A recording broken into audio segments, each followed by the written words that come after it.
اب سورہ فاتحہ کی تیسری آیت ہے جس کے الفاظ ہیں مالک یوم الدین، اور اس کا ترجمہ یہ کیا گیا ہے کہ جو روز جزا کا مالک ہے۔ در حقیقت دین کا لفظ عربی زبان میں بہت سے معنوں میں استعمال ہوتا ہے، لیکن یہاں جو معنی مراد ہیں وہ ہے بدلہ۔ کسی بھی عمل کا کوئی بدلہ دیا جائے، چاہے وہ اچھا بدلہ ہو یا برا بدلہ ہو، اچھائی کا بدلہ اچھائی سے، برائی کا بدلہ برائی سے دیا جائے تو اس کو دین کہا جائے گا۔ اور یوم الدین کے معنی ہوئے کہ وہ دن جس میں لوگوں کو ان کے اعمال کا بدلہ دیا جائے گا، جس کو اختصار کے نقطہ نظر سے ہم روز جزا سے تعبیر کر دیتے ہیں، اور مطلب یہ ہے کہ وہ دن جس میں جزا دی جائے گی، اور جزا میں سزا بھی داخل ہے۔ یعنی اگر اچھے اعمال ہیں تو اچھے اعمال کا بدلہ ثواب کی صورت میں، اور اگر برے اعمال ہیں تو ان کا بدلہ جہنم کی سزا کی صورت میں لوگوں کے سامنے آئے گا۔ تو اس آیت میں خاص طور پر اللہ تبارک و تعالیٰ نے یہ فرمایا کہ اللہ تبارک و تعالیٰ روز جزا کا مالک ہے۔ یہاں جو بات سب سے پہلے سمجھنے کی ہے وہ یہ کہ اللہ تبارک و تعالیٰ تو ہر چیز کا مالک ہے، اور ہر آن ہر چیز کا مالک ہے، اس دنیا میں بھی۔ اور جو ظاہری طور پر ہمیں ملکیتیں نظر آتی ہیں کہ کوئی شخص روپے پیسے کا مالک ہے، کوئی دکان کا مالک ہے، کوئی مکان کا مالک ہے، تو یہ ملکیتیں در حقیقت یہ بھی اللہ تعالیٰ کی عطا کی ہوئی ہیں اور مجازی نوعیت کی ہیں۔ حقیقی ملکیت تو اللہ ہی تبارک و تعالیٰ کی ہے۔ للہ ملک السماوات والارض، قرآن کریم نے فرمایا کہ آسمانوں اور زمین کی تمام ملکیت اللہ ہی کو حاصل ہے، کسی اور کو نہیں۔ تو جب اللہ تبارک و تعالیٰ تمام کائنات کا مالک ہے اور ہر وقت مالک ہے، ہر آن مالک ہے، تو خاص طور پر اللہ تبارک و تعالیٰ نے سورہ فاتحہ میں یہ کیوں فرمایا کہ جو روز جزا کا مالک ہے؟ اس میں دو باتیں ہیں جو قابل نظر ہیں۔ پہلی بات تو یہ کہ خاص طور پر روز جزا کا ذکر اس لیے فرمایا کہ اس دنیا میں رہتے ہوئے تو آپ کو مجازی قسم کی ملکیتیں بھی بہت سی نظر آتی ہیں۔ یعنی جیسا میں نے ابھی عرض کیا کہ کوئی دکان کا مالک ہے، کوئی مکان کا مالک ہے، کوئی روپے پیسے کا مالک ہے، کوئی کسی ملک کا بادشاہ بنا ہوا ہے، تو ظاہری طور پر اور مجازی طور پر ملکیتیں دنیا کے اندر دوسروں کی بھی نظر آتی ہیں۔ لیکن جب قیامت کے دن آئے گا،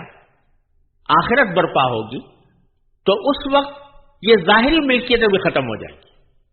کوئی شخص کسی چیز کا مالک نہیں رہے گا۔ یوم لا تملک نفس لنفس شیئا، کسی کے پاس کوئی ملکیت نہیں ہوگی، نہ روپیہ ہوگا، نہ پیسہ ہوگا، نہ زمین ہوگی، نہ جائیداد ہوگی، نہ مکان ہوں گے، نہ دکان ہوگی، نہ تجارت ہوگی، نہ تجارتی سامان ہوگا۔ یہاں تک کہ قرآن کریم میں فرمایا ہے کہ کما بدأنا اول خلق نعید، ہم نے جس طرح تمہیں دنیا میں پہلی بار پیدا کیا تھا، اور اس طرح پیدا کیا تھا کہ نہ تمہارے جسم پر کپڑا تھا اور نہ تمہارے ہاتھ میں کوئی دولت تھی، اسی طرح ہم تمہیں دوبارہ زندگی دیں گے آخرت کے اندر، اس وقت میں تمہارے جسم پر کپڑے بھی نہیں ہوں گے اور کوئی چیز تمہاری ملکیت میں نہیں ہوگی۔ تو وہاں صورتحال ایسی ہوگی کہ اس میں جو ظاہری ملکیتیں دنیا میں نظر آ رہی ہیں وہ بھی سب فنا ہو جائیں گی، اور اس وقت میں سوائے اللہ تبارک و تعالیٰ کے کوئی بھی مالک نہیں رہے گا، کسی بھی چیز کا مالک نہیں رہے گا۔ اسی لیے قرآن کریم نے فرمایا، اور اس کی حدیث میں تشریح آئی ہے کہ جب ساری چیزیں فنا ہو جائیں گی تو باری تعالیٰ فرمائیں گے کہ لمن الملک اليوم، آج کس کی ملکیت ہے، آج کس کی بادشاہی ہے؟ تو للہ الواحد القہار، اس وقت تو ایک ہی اللہ کی بادشاہی ہوگی جو سب پر غالب ہے۔ تو ایک تو پہلو اس میں یہ ہے کہ اس لیے خاص طور پر مالک یوم الدین فرمایا گیا کہ یوں تو مالک آج بھی ہر چیز کا ہے، ہر وقت ہے، لیکن یوم الدین میں، یوم جزا میں، جس دن جزا و سزا کا وقت آئے گا، اس وقت میں یہ ظاہری ملکیتیں بھی ختم ہو جائیں گی، اور ہر چیز کا مالک ظاہری اعتبار سے بھی سوائے اللہ تبارک و تعالیٰ کے کوئی اور نہیں ہوگا۔ اور دوسرا پہلو اس میں یہ ہے کہ اللہ تبارک و تعالی یوم الدین کا مالک ہونے کا مطلب یہ ہے کہ اس پر کسی کا کوئی دباؤ نہیں ہوگا. وہ جس کو چاہے گا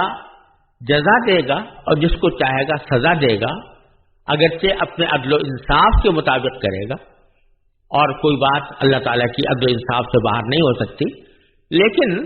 کوئی بھی اس کو مجبور کرنے والا نہیں، کسی کا اس کے اوپر دباؤ نہیں. مثلا اگر کسی کو جنت دینی ہے یا ثواب عطا کرنا ہے تو یہ کسی کے دباؤ کے تحت نہیں، بلکہ اللہ تبارک و تعالیٰ خود مالک الملک ہونے کی حیثیت میں وہ جزا اس کو دے گا. تو اس میں یہ بتلانا مقصود ہے کہ اللہ تبارک و تعالیٰ آخرت میں جو بدلہ عطا فرمائیں گے اعمال کا،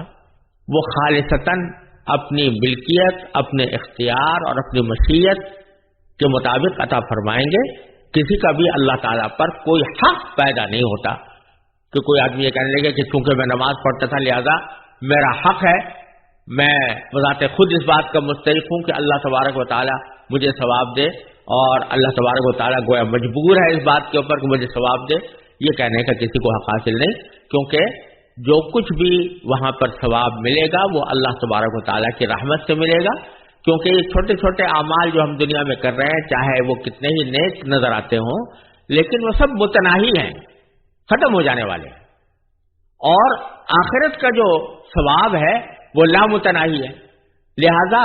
کوئی بھی عمل اپنی ذات میں آخرت کے لامتناہی ثواب کا استحقاق نہیں رکھتا. البتہ یہ اللہ تعالیٰ کی رحمت ہے کہ وہ اس کو آخرت کی ابدی نعمتوں کا مستحق بنا دیتے ہیں. لہذا اس طرف بھی اشارہ مقصود ہے کہ اللہ تعالیٰ جو وہاں پر ثواب عطا فرمائیں گے وہ کسی مجبوری کے تحت نہیں، بلکہ اپنے مالک ہونے کی حیثیت میں عطا فرمائیں گے.